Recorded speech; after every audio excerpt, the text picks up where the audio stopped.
ജനപ്രിയ messaging പ്ലാറ്റ്ഫോമായ WhatsApp ഉപയോക്താക്കളുടെ ജന്മദിന വിവരങ്ങൾ ശേഖരിക്കാൻ തുടങ്ങിയതായി പുതിയ റിപ്പോർട്ടുകൾ.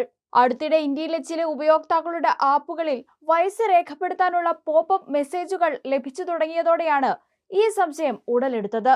ഇതോടെ ഇന്ത്യയിൽ സമൂഹമാധ്യമ ഉപയോഗത്തിന് പ്രായപരിധി അല്ലെങ്കിൽ വയസ്സ് പരിശോധന മാനദണ്ഡങ്ങൾ വരാൻ പോകുന്നു എന്ന തരത്തിലുള്ള ചർച്ചകളും സജീവമായിട്ടുണ്ട്.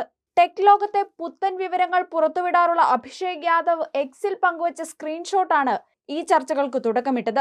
വാട്സാപ്പ് ആപ്പിനുള്ളിൽ കേന്ദ്ര സർക്കാരിന്റെ വരാനിരിക്കുന്ന നിയമങ്ങൾ മൂലം ജനനത്തീയതി ചേർക്കാൻ ആവശ്യപ്പെടുന്ന പോപ്പപ്പ് വിൻഡോയാണ് സ്ക്രീൻഷോട്ടിലുള്ളത്.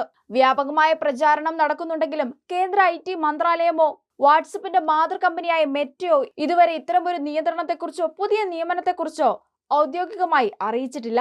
അതുകൊണ്ട് തന്നെ തൽക്കാലം ഈ പോപ്പപ്പുകൾ പരീക്ഷണാടിസ്ഥാനത്തിൽ വന്നതാണോ അതോ വരാനിരിക്കുന്ന ഏതെങ്കിലും വലിയ നയമാറ്റത്തിന്റെ ഭാഗമാണോ എന്നത് സംബന്ധിച്ച് ഔദ്യോഗിക വിശദീകരണം പുറത്തു വരുന്നതുവരെ കാത്തിരിക്കേണ്ടി വരും. എന്തിനാണ് ഇത്തരത്തിൽ വാട്സാപ്പ് പ്രായ വിവരങ്ങൾ ചോദിക്കുന്നതെന്നറിഞ്ഞാലോ? ഇന്ത്യയിലെ പോപ്പപ്പ് സന്ദേശങ്ങളുടെ യഥാർത്ഥ കാരണം വ്യക്തമല്ലെങ്കിലും ഉപയോക്താക്കളുടെ പ്രായം ചോദിക്കുന്നത് വാട്സാപ്പിനെ സംബന്ധിച്ച് തീർത്തും പുതിയൊരു കാര്യമല്ല.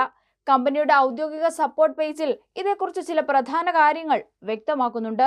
ലോകത്തിന്റെ വിവിധ ഭാഗങ്ങളിലെ നിയമപരമായ മാനദണ്ഡങ്ങൾ പാലിക്കുന്നതിന് കമ്പനിക്ക് ഉപയോക്താക്കളുടെ പ്രായം അറിയേണ്ടതുണ്ട്.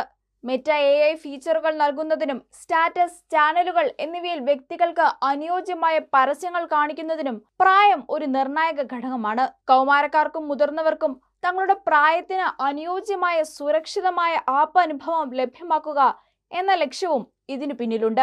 ആപ്പിന്റെ സേവന വ്യവസ്ഥകൾ കാര്യക്ഷമമായി നടപ്പിലാക്കാനും വ്യാജ അക്കൗണ്ടുകൾ തടയാനും പ്രായവിവരങ്ങൾ സഹായിക്കുന്നു. കുട്ടികളുടെ ഇന്റർനെറ്റ് ഉപയോഗവും സോഷ്യൽ മീഡിയ അഡിക്ഷനും ആഗോളതലത്തിൽ വലിയ ചർച്ചകൾക്ക് വഴിവെച്ചിരിക്കുകയാണ്.